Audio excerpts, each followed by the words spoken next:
గుంటూరు జిల్లా పొన్నూరు పట్టణంలో ఈ నెల 4న నగల షాపులో చోరీ కేసులో నిందితులను పొన్నూరు పోలీసులు అరెస్టు చేశారు. పొన్నూరు స్టేషన్లో డీఎస్పీ జనార్దన్ రావు సిఐ రవికిరణ్ తో కలిసి మీడియాతో మాట్లాడుతూ మహారాష్ట్ర, రాజస్థాన్ రాష్ట్రాలకు చెందిన 7గురు ముద్దాయిలు ముఠాగా ఏర్పడి చోరీ చేసినట్లు డీఎస్పీ తెలిపారు. నిందితుల దగ్గర నుంచి కారు, 21 లక్షల విలువ గల 24 కిలోల వెండి వస్తువులను స్వాధీనం చేసుకుని రిమాండ్కు తరలించారు.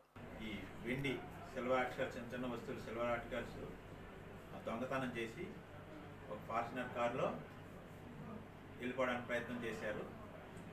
వారులో ముగ్గురు కారు ఎక్కలేని పరిస్థితిలో మా పోలీసు వారు పబ్లిక్ వెంబడి పెడితే ముగ్గురు ఎక్కడే కారు ఎక్కకుండా ఆగిపోయి పారిపోయారు. మిగతా ముగ్గురు కారులో వెళ్ళిపోయారు. ఈ కారులో వెళ్ళిన క్రమంలో మేము ఆ పారిపోయిన ముగ్గురిని కూడా మేము ముందు అరెస్ట్ చేసాం. పొన్నూరులో వాళ్ళు ట్రైన్ ఎక్కి వాళ్ళు అనుకున్న ప్రదేశం తిరుపతి వెళ్ళి తిరుపతిలో వాళ్ళని కలుసుకుందాం అనుకున్నారు. ఆ ముగ్గురిని మనం అరెస్ట్ చేసి వాళ్ళని విచారించిన క్రమంలో ఈ మిగతా ముగ్గురు ఈ వచ్చిన ఫార్చునర్ కారుతో తిరుపతి దాటిన తర్వాత వాళ్ళ ల్యాండ్ మార్క్ పెట్టుకున్నారు. అక్కడ ఉంటామని చెప్పారు వీళ్ళకి. వాళ్ళ ఆ విచారణ క్రమంలో మనకు అది తెలిసి మనం వీళ్ళు తీసుకొని వెళ్ళి వారిని కూడా అక్కడ అరెస్ట్ చేయడం జరిగింది.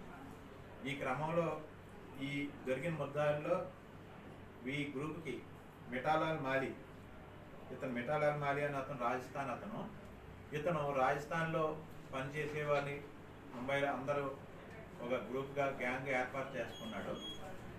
దొంగతనాలు చేస్తూ ఉంటాడు.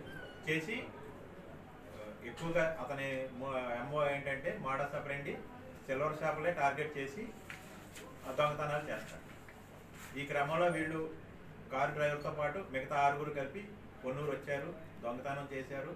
ముగ్గురు పారిపోయారు. కాబట్టి ఆ దొరికిన వాళ్ళు మనకి ఇచ్చిన సమాచారం ప్రకారం వీళ్ళని మనం చంద్రగిరి సమీపంలో పట్టుకొని కారుతో సహా ఇక్కడ దొంగిలించిన వెండి వస్తువులు, సిల్వర్ ఆర్టికల్స్ సుమారు 24 కేజీలు సిల్వర్ ఆర్టికల్స్ రికవరీ చేయడం జరిగింది.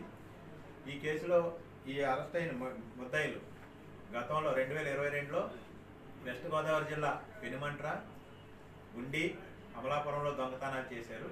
రీసెంట్గా పార్వతీపురంలో కూడా దొంగతనం చేశారు. ఇవన్నీ వీళ్ళ మీద పాత కేసులు ఉన్నాయి.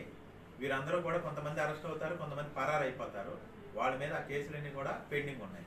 వీళ్ళు ఎక్కడే కాకుండా మాకు చెప్పిన విచారణలో చెప్పింది ఏంటంటే కర్ణాటకలో వాళ్ళ మీద కేసులు ఉన్నాయి, రాజస్థాన్లో కేసులు ఉన్నాయి.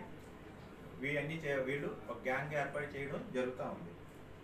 దీంట్లో ఇమీడియట్గా స్పందించిన మా సిబ్బందిని మా ఎస్పీ గారు, ఐజీ గారు కూడా అభినందించారు. ఈ మీడియా తరఫున కూడా మా సిఐ గారిని, వారి సిబ్బందిని అభినందించడం జరుగుతుంది.